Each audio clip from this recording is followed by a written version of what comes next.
அண்டம் முழுதும் ஒன்றினுள் அடக்கம். அதுவே ஆனைமுகமெனும் ஓங்கார விளக்கம். சுழலும் கோள்கள் அவன் சொல் கேட்கும். அவனை தொழுதால் போதும் நல்லதே நடக்கும். ஆனைமுகனை தொழுதால் நவக்கிரகங்களும் மகிழும். நல்லதே நடக்கும், நல்லதே நடக்கும்.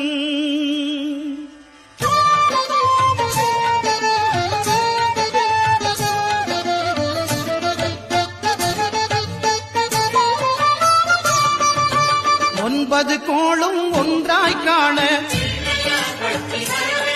அங்கு கற்பகம் என்னும் கடவுளின் மெய்யில்